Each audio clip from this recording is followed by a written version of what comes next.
Selamat sore, kami dari kelompok 11 akan mempresentasikan hasil diskusi kami yang berjudul Managing of the Classroom. Sebelumnya saya memperkenalkan anggota kelompok kami, yaitu Evinia Uli dan saya sendiri Cini Marfaung, dan ada Desi Fitriani dan Gisela Butar-Butar. Baiklah, saya akan menjelaskan bagian mengelola kelas. Mengapa mengelola kelas secara efektif? Manajemen kelas yang efektif memaksimalkan kesempatan belajar anak-anak.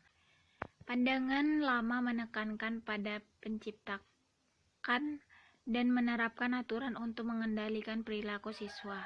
Pandangan yang seru lebih berfokus pada kebutuhan siswa, memelihara hubungan, dan kesempatan untuk pengaturan diri. Kedua, masalah manajemen kelas sekolah dasar dan menengah. Pada semua tingkat pendidikan, pengajar yang baik merancang kelas untuk belajar yang optimal, menciptakan lingkungan belajar yang positif, membangun dan mempertahankan aturan agar siswa untuk bekerjasama efektif menangani masalah dan menggunakan strategi komunikasi yang baik. Pengelolaan kelas yang mengorientasikan siswa terhadap kepasifan dan kebutuhan terhadap aturan kaku dapat merusak keterlibatan mereka dalam belajar berpikir tingkat tinggi dan konstruksi sosial terhadap penekanan pengetahuan dalam membimbing disiplin diri siswa dan mengurangi kendali eksternal pada siswa. Tren pembelajaran berpusat pada pengelolaan kelas. Guru lebih merupakan pemandu koordinator dan fasilitas.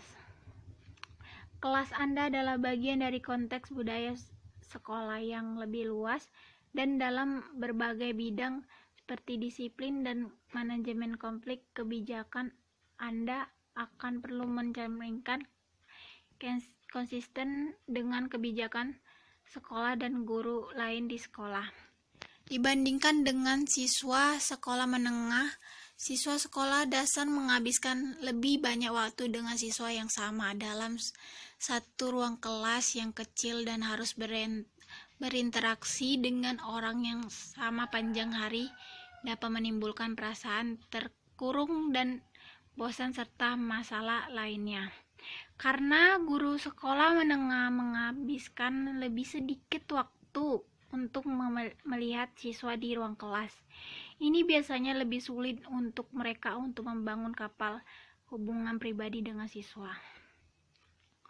Masalah siswa sekolah menengah bisa lebih lama dan lebih dalam, dan oleh karena itu lebih sulit untuk modifikasi daripada masalah di sekolah dasar.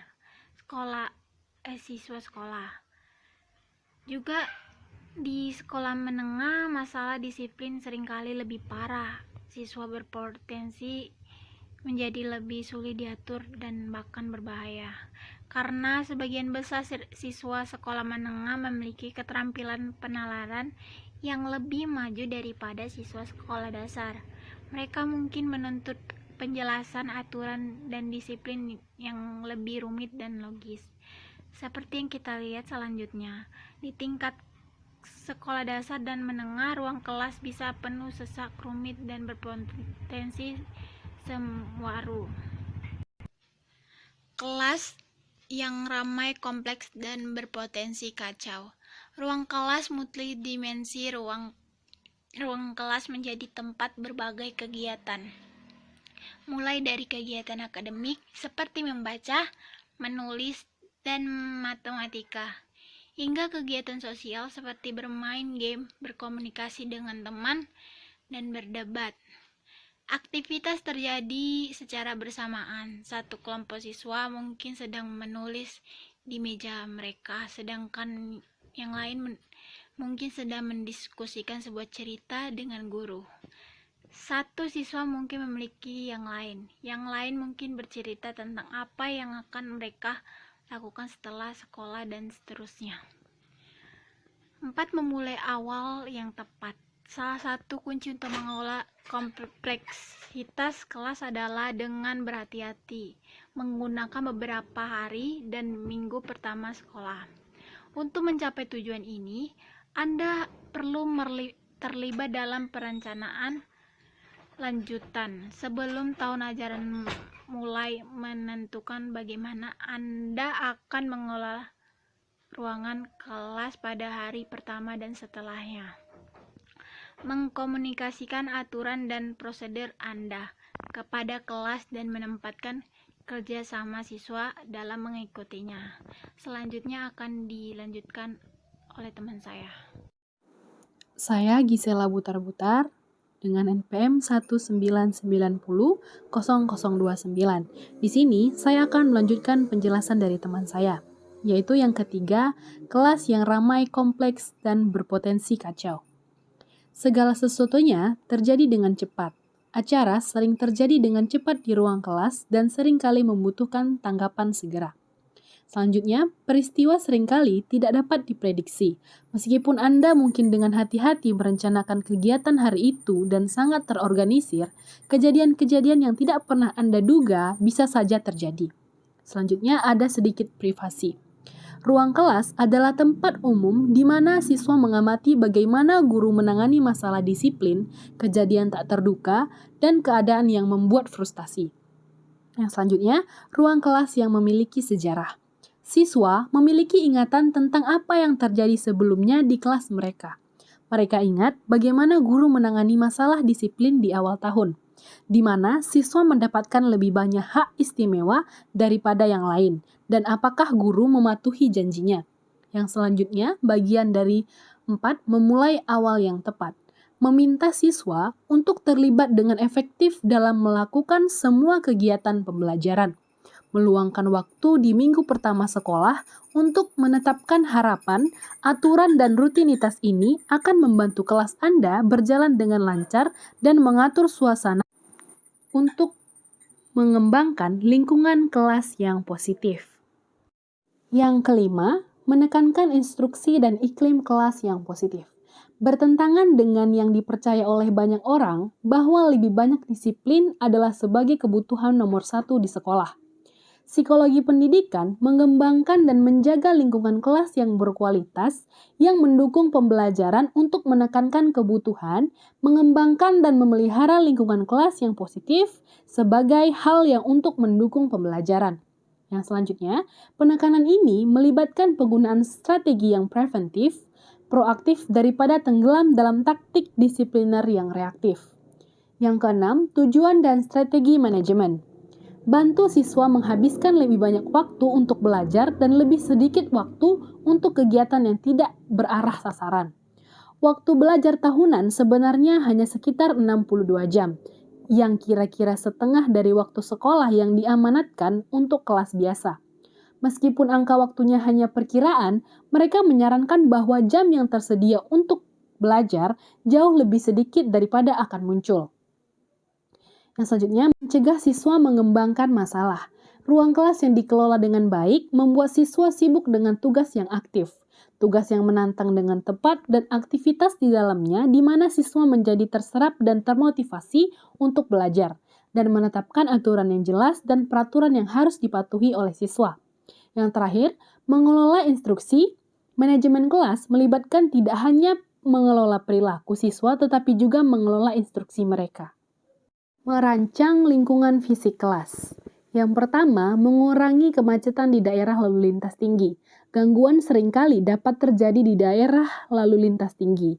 Ini termasuk area kerja, kelompok, meja siswa, meja guru, rautan pensil, rak buku, stasiun komputer, dan lokasi penyimpanan.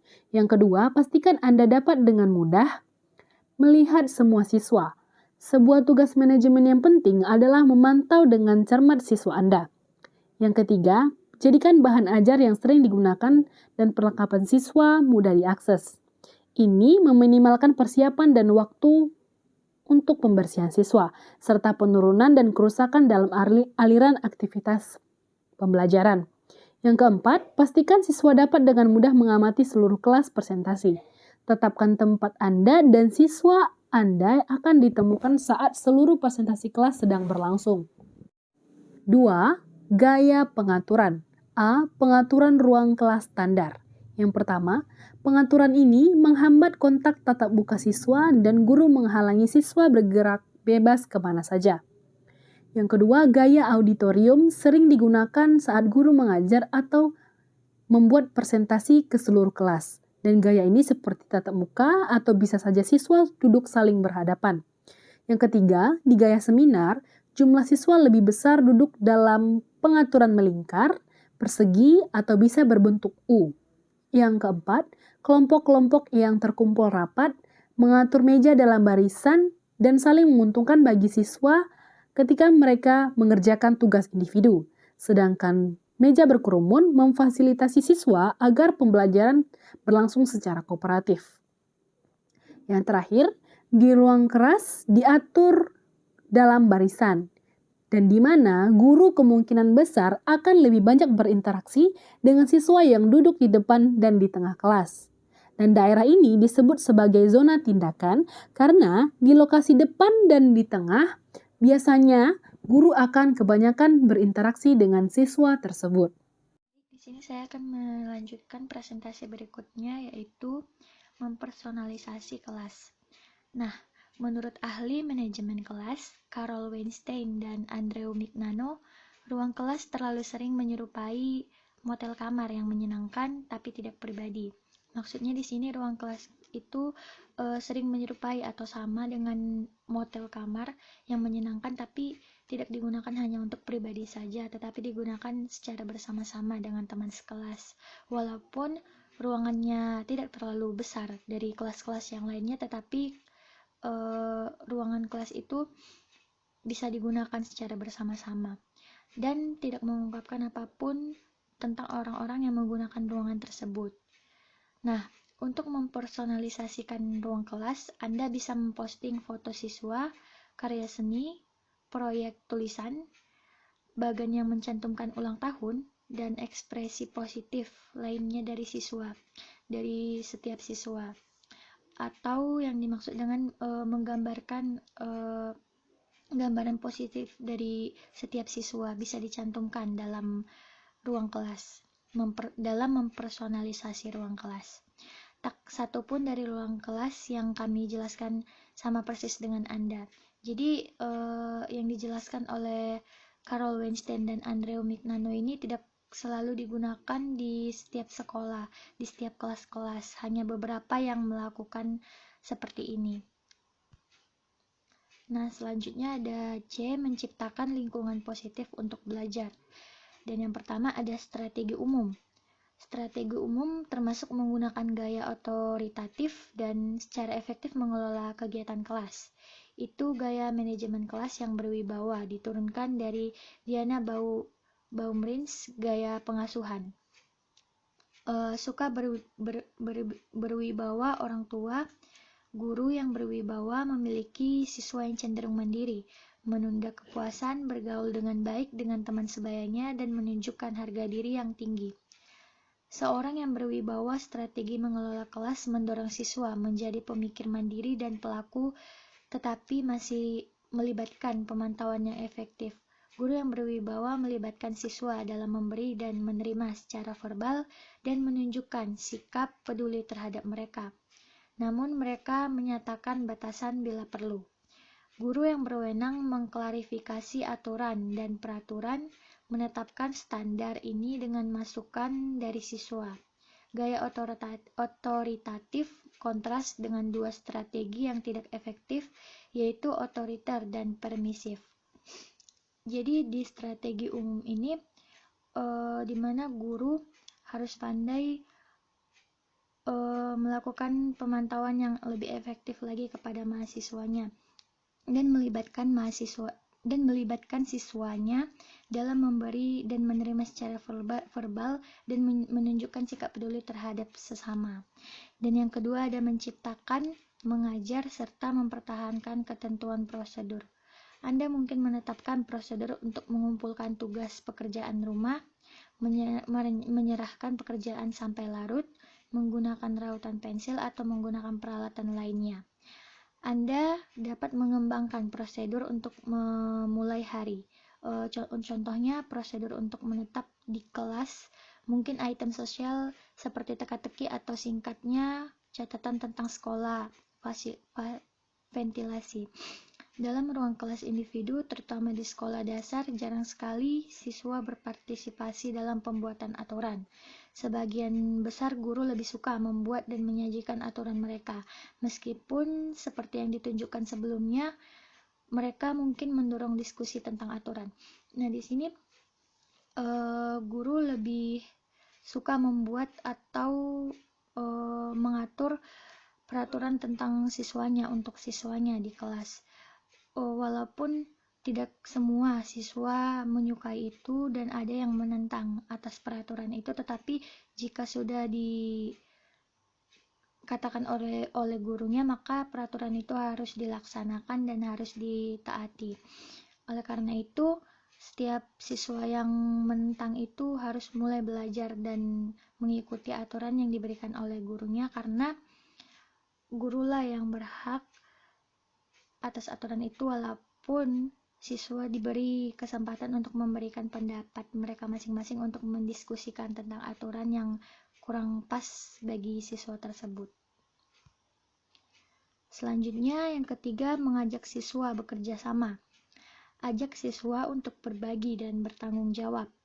Ingatlah bahwa kegiatan yang menyenangkan seringkali sangat berharga dalam mendapatkan kerjasama dengan siswa. Strategi yang baik adalah dengan menggunakan petunjuk dan membentuk perilaku siswa dengan menghargai peningkatan. Gunakan imbalan untuk memberikan informasi tentang penguasaan, bukan untuk mengontrol perilaku siswa. Imbalan yang diberikan informasi tentang penguasaan siswa dapat meningkatkan motivasi intrinsik dan rasa tanggung jawab. Siswa kemungkinan besar tidak akan mendapat manfaat dari diberi penghargaan karena duduk diam di meja seperti hadiah yang merupakan upaya guru untuk mengontrol siswa, dan siswa dalam lingkungan belajar yang sangat terkontrol cenderung bertindak seperti bidang kelas. Nah, maksudnya di sini mengajak siswa bekerja sama dengan cara jika ada siswa yang sulit diajak kerjasama dan dia selalu menentang untuk melakukan hal yang memang harus dilakukan siswa tersebut, maka guru dapat melakukan dengan cara mengajaknya bercerita atau memberikan imbalan untuk memotivasi dia dalam belajar. Maksudnya imbalan ini seperti siswa untuk anak SD, bisa saja kita kasih permen atau coklat, dimana mereka sangat menyukai itu, anak-anak SD kelas 1 sampai kelas 3 seperti itu. Jadi jika diberikan imbalan seperti itu, mereka akan termotivasi dan melihat teman-temannya yang lain bahwa jika mereka bisa melakukan itu, maka mereka akan mendapat permen ataupun coklat dari gurunya, dan itu bisa merealisasikan pikiran mereka bahwa mereka harus bisa lebih dari teman-temannya dan bekerja sama dengan gurunya dalam pembelajaran. Berikutnya ada manajemen dan keberagaman kelas. Sejumlah sarjana berpendapat bahwa miskomunikasi antara guru dan siswa dan kurangnya kepekaan guru terhadap variasi budaya dan sosial ekonomi pada siswa berkontribusi pada jumlah rujukan yang tidak proporsional. Daripada menerimanya sebagai umpan balik yang berguna untuk meningkatkan kualitas pengajaran, guru mungkin melihat mereka sebagai tantangan terhadap otoritas mereka yang membutuhkan hukuman atau bahkan tindakan disiplin yang lebih keras. Terlibat dalam pengajaran yang responsif budaya dan menunjukkan kepekaan terhadap variasi budaya dan sosial ekonomi pada siswa dapat membantu guru untuk mengurangi masalah disiplin di kelas mereka. Nah, di sini bagaimana guru memanajemen dan dari keberagaman kelas yang ia datangi. Nah, dari menerima sebagai umpan balik yang berguna untuk meningkatkan kualitas pengajaran, guru mungkin melihat mereka sebagai tantangan terhadap otoritas otoritas mereka yang membutuhkan hukuman atau bahkan tindakan disiplin yang lebih keras. Jika ada mahasiswa yang melakukan kesalahan dan itu adalah kesalahan yang terus berulang-ulang terjadi dan siswa tersebut tidak mau meminta maaf dan tidak mau merubah sikapnya, maka akan diberikan hukuman atau tindakan disiplin yang lebih keras lagi agar siswa tersebut bisa berubah menjadi siswa yang lebih baik lagi.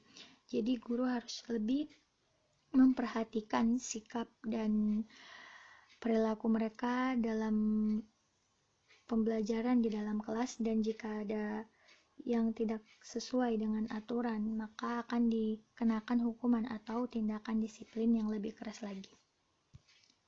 Selanjutnya ada D, menjadi komunikator yang baik. Kejelasan dalam berbicara penting untuk pengajaran yang baik. Beberapa strategi yang baik untuk berbicara dengan jelas di kelas Anda mencakup sebagai berikut. Yang pertama ada memilih kosakata yang mudah dimengerti dan sesuai dengan level siswa. Yang kedua ada berbicara dengan kecepatan yang sesuai, tidak terlalu cepat atau terlalu lambat. Yang ketiga, tepat dalam komunikasi Anda dan hindari ketidakjelasan. Yang keempat, menggunakan perencanaan yang baik dan keterampilan berpikir logis sebagai dasar untuk berbicara dengan jelas di kelas. Nah, maksud yang pertama itu memilih kosakata yang mudah dimengerti dan sesuai dengan level siswa Anda. Bagaimana kita memilih kosakata yang akan kita jelaskan, yang akan kita ajukan kepada siswa kita dan dapat dengan mudah dimengerti dan sesuai dengan level yang dimiliki oleh siswa kita. Jadi kita harus lebih tahu dulu level kosakata mereka itu sampai di mana, dan kita harus mengikuti dan pandai menggunakan kosakata yang tepat sesuai dengan level mereka. Yang kedua ada berbicara dengan kecepatan yang sesuai, tidak terlalu cepat atau tidak terlalu lambat. Nah, di sini kita juga harus menyesuaikan tempo dalam berbicara kita untuk menyampaikan penjelasan dalam kelas. Maka kita tidak boleh berbicara seperti nge-rap ya, tidak boleh terlalu cepat dan tidak boleh terlalu lambat juga, karena jika terlalu lambat mereka akan cepat bosan dan merasa bahwa gurunya kurang pandai dalam menjelaskan penjelasan tersebut. Dan jika terlalu cepat juga mereka akan tidak mengerti apa yang dikatakan oleh gurunya, karena jika terlalu cepat mereka akan merasa terlewati, ada kata-kata yang terlewati dan tidak semua kata-kata itu bisa mereka tangkap dan bisa mereka pahami. Jadi sesuaikan temponya dengan siswa yang ada dalam kelas tersebut. Yang ketiga ada tepat dalam komunikasi Anda dan hindari ketidakjelasan. Jadi dalam berkomunikasi saat menjelaskan, guru harus menjelaskan sesuai dengan bahasa kita sendiri dan mudah dimengerti oleh siswa kita. Dan jika menggunakan bahasa lain, usahakan siswa kita mengerti apa yang dimaksud dari penjelasan kita tadi. Dan yang keempat itu menggunakan perencanaan yang baik dan keterampilan berpikir logis sebagai dasar untuk berbicara dengan jelas di kelas. Di sini kita harus membuat rencana dulu dalam menciptakan keterampilan berpikir yang logis sebagai dasar untuk berbicara dengan jelas di kelas. Nah, jadi kita harus memikirkan bagaimana atau cara apa cara kita berbicara di depan kelas agar siswa kita itu tertarik dan mampu mengikuti apapun yang kita katakan, dan mereka mengerti apa isi dari pembicaraan atau penjelasan yang sudah disampaikan oleh guru. Sekian presentasi dari saya, akan dilanjutkan oleh rekan saya. Baiklah, saya Desi Fitran Luman Batu, NPM 19900027 akan melanjutkan presentasi kami. Baiklah, saya akan melanjutkan presentasi kami yaitu menghadapi perilaku masalah. Di mana di menghadapi perilaku masalah ini ada yang pertama strategi manajemen. Strategi manajemen ini yaitu pakar manajemen kelas Caroline Everston dan Edward Emer pada tahun 2009 membedakan antara intervensi kecil dan sedang untuk perilaku bermasalah. Yang pertama itu saya akan menjelaskan yang pertama intervensi kecil. Beberapa masalah hanya membutuhkan intervensi kecil. Masalah ini melibatkan perilaku yang jika jarang biasanya tidak mengganggu aktivitas dan pembelajaran kelas. Misalnya, siswa mungkin memanggil guru secara tiba-tiba, meninggalkan tempat duduk mereka tanpa izin, terlibat dalam obrolan sosial jika tidak diperbolehkan, atau makan permen di kelas. Ketika hanya intervensi kecil yang diperlukan untuk perilaku bermasalah, strategi ini dapat efektif atau yang dijelaskan oleh Everston dan Emer pada tahun 2009 pada bukunya halaman 188 sampai 190. Ketika hanya intervensi kecil yang diperlukan untuk perilaku bermasalah, strategi ini dapat efektif digunakan. Yang pertama, gunakan isyarat nonverbal. Isyarat nonverbal ini adalah melakukan kontak mata dengan siswa dan memberikan sinyal seperti jari untuk bibir, goyangan kepala untuk mengatakan tidak seperti itu. Jadi atau isyarat tangan untuk berhenti. Jadi gunakan isyarat nonverbal ini adalah untuk siswa dapat berinteraksi dengan guru tanpa harus berbicara atau menggunakan kontak mata atau lain sebagainya. Yang kedua itu ada jaga agar aktivitas terus berjalan. Agar aktivitas terus berjalan ini terkadang transisi antara aktivitas memakan waktu terlalu lama atau jeda aktivitas terjadi saat siswa tidak ada tugas. Dalam situasi ini, siswa mungkin meninggalkan tempat duduk mereka, bersosialisasi, melontarkan lelucon, dan mulai keluar kendali. Strategi yang baik bukanlah memperbaiki kesalahan kecil siswa dalam situasi ini, namun memulai aktivitas berikutnya dengan lebih tepat waktu. Dengan merencanakan hari secara efektif, Anda harus dapat menghilangkan transisi yang begitu lama dan kesenjangan dalam aktivitas. Selanjutnya ada mendekatkan diri dengan siswa. Mendekatkan diri dengan siswa ini adalah ketika seorang siswa mulai bertingkah laku tidak baik, sekedar bergerak di dekat siswa tersebut seringkali akan menghentikan kesalahan tersebut. Jadi contohnya itu ketika seorang siswa ini ketika guru saat mengajar dia atau guru memberikan tugas pada saat kelas berlangsung, dia ini tidak mengerjakan, malah usil seperti itu. Contohnya dia melempari kawannya pada saat belajar gitu. Guru bisa hanya mendekatkan diri. Jadi guru contohnya seperti berdiri di sampingnya, pastinya dia akan berhenti untuk melakukan hal tersebut. Yang selanjutnya itu adalah arahkan ulang perilaku tersebut. Arahkan ulang perilaku tersebut adalah jika siswa tidak mengerjakan tugas, beritahu mereka apa yang seharusnya mereka lakukan. Anda mungkin berkata, oke, ingat semua orang seharusnya mengerjakan soal matematika. Berikan instruksi yang dibutuhkan. Kadang-kadang siswa terlibat dalam perilaku buruk kecil ketika mereka tidak memahami bagaimana melakukan tugas yang diberikan kepada mereka. Karena tidak dapat melakukan aktivitas secara efektif, mereka mengisi waktu dengan perilaku buruk. Yang selanjutnya ada beritahu siswa secara langsung dan tegas untuk berhenti. Buat kontak mata langsung dengan siswa, bersikap tegas dan beritahu siswa untuk menghentikan perilaku tersebut. Buat komentar Anda singkat dan pantau situasinya sampai siswa mematuhinya. Yang selanjutnya itu ada yang B, ada intervensi sedang. Intervensi sedang ini beberapa perilaku buruk memerlakukan intervensi yang lebih kuat daripada yang baru saja dijelaskan. Misalnya ketika siswa menyalahgunakan hak istimewa, mengganggu aktivitas, menyanyiakan atau mengganggu instruksi Anda atau pekerjaan siswa lain. Contoh yang lain, Anda memiliki beberapa opsi Anda dapat. Yang pertama, menahan hak istimewa aktivitas atau aktivitas yang diinginkan. Tak pelak Anda Anda memiliki siswa yang menyalahgunakan hak istimewa yang telah diberikan kepada mereka, seperti dapat berpindah-pindah kelas atau mengerjakan proyek bersama teman. Dalam kasus ini, Anda dapat mencabut hak istimewa tersebut, pisahkan atau keluarkan siswa. Jika Anda memilih untuk menggunakan time out, Anda memiliki beberapa opsi. Anda dapat yang pertama menahan siswa di dalam kelas tetapi di luar area kegiatan atau di luar kelas. Yang kedua, membawa siswa tersebut atau menempatkan siswa dalam penguatan positifnya.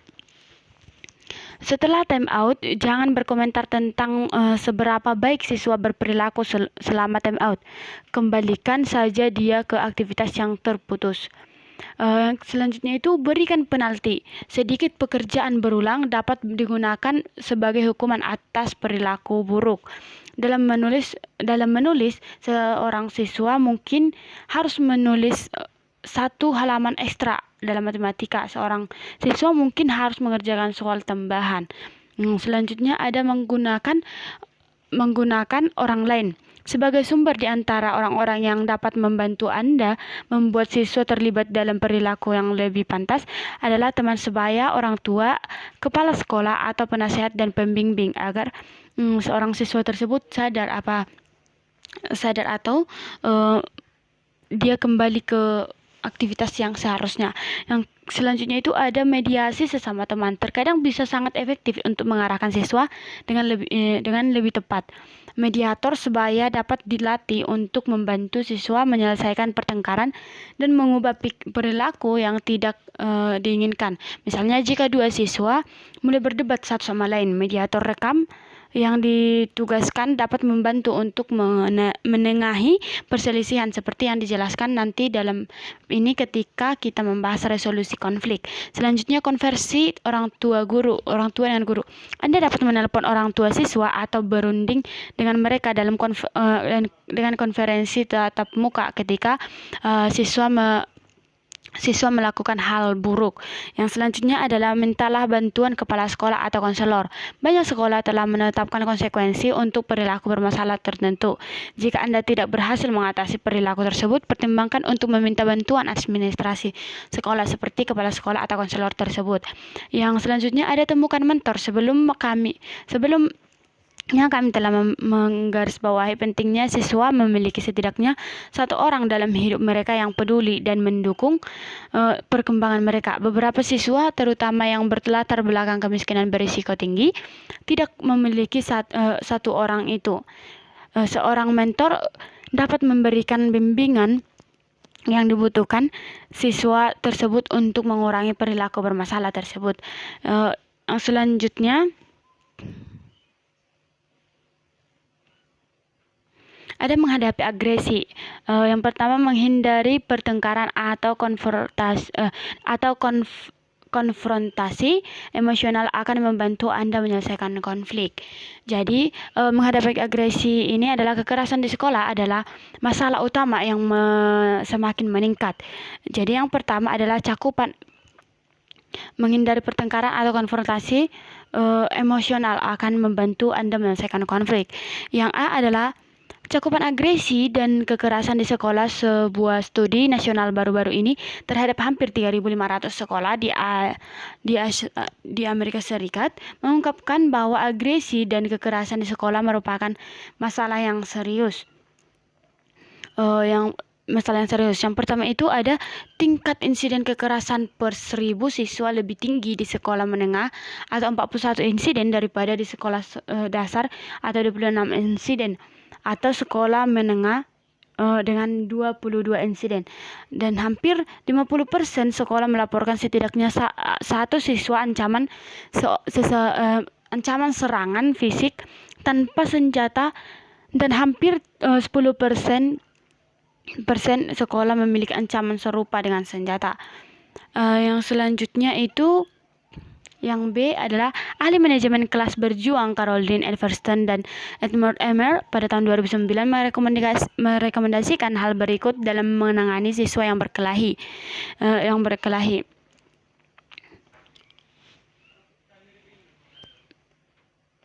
Anda biasanya bisa menghentikan perkelahian tanpa membahayakan diri sendiri. Jika karena alasan tertentu Anda tidak dapat melakukan intervensi, segera dapat bantuan dari administrasi guru lainnya. Saat Anda turun tangan, berikan perintah lisan yang keras, berhenti, contohnya seperti berhenti, pisahkan para pejuang, dan saat Anda memisahkan mereka, beritahu siswa lain untuk pergi atau kembali ke apa yang mereka lakukan. Yang selanjutnya ada bullying. Sejumlah besar siswa menjadi korban penindasan. Dalam survei nasional terhadap lebih dari 15.000 siswa kelas 6 sampai 10, hampir 1 dari setiap 3 siswa mengatakan bahwa mereka pernah mengalami keterlibatan sesekali atau sering sebagai korban atau pelaku intimidasi. Bullying diartikan sebagai perilaku verbal atau fisik yang dimaksudkan untuk mengganggu seseorang yang kurang kuat. Peningkatan jumlah berkembang pada tahun 2010. Bagaimana intimidasi dapat dikurangi? Sebuah tinjauan penelitian mengungkapkan hasil yang beragam untuk intervensi berbasis sekolah. Intervensi tersebut sangat bervariasi, mulai dari melibatkan seluruh sekolah dalam kampanye anti-bullying hingga pelatihan keterampilan sosial seseorang. Berikut adalah 2 program intervensi bullying berbasis sekolah yang paling menjanjikan untuk mengurangi bullying. Yang pertama, meningkatkan hubungan sebaya dan membuat sekolah lebih aman. Yang kedua, menguji bully sekolah Anda. Program ini dirancang untuk siswa di taman kanak-kanak sampai kelas 8 dan menawarkan pendekatan seluruh sekolah dan kurikulum guru untuk mengurangi penindasan. Selanjutnya ada pengembangan atau permusuhan. Pembangkangan atau permusuhan. Cobalah untuk meredakan kejadian tersebut dengan merahasiakannya dan menangani siswa secara individu. Jika memungkinkan, jika pembangkangan atau pemusuhan tidak ekstrim dan terjadi selama pelajaran, cobalah untuk mendepersonalisasikannya. Katakan bahwa Anda akan menghadapinya dalam beberapa menit untuk menghindari perebutan kekuasaan. Yang kedua, di lain waktu, temui siswa tersebut dan jelaskan setiap konsekuensi perilaku buruk tersebut. Dalam kasusnya yang ekstrim jarang terjadi. Siswa akan sama sekali tidak kooperatif.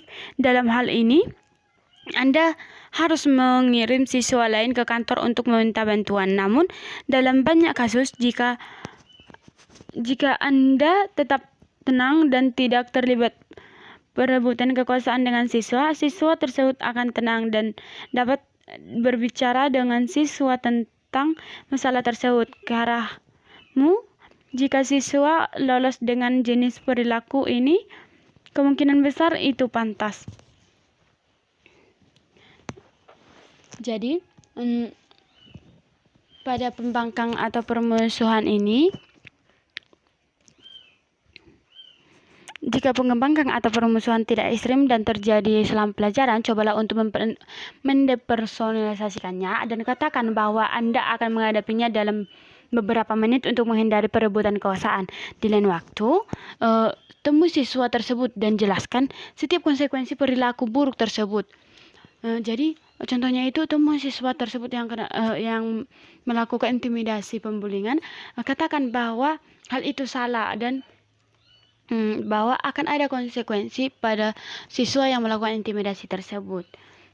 Demikian presentasi kami. Terima kasih. Baiklah, sekian dari presentasi kelompok kami. Kami ucapkan terima kasih. Selamat sore.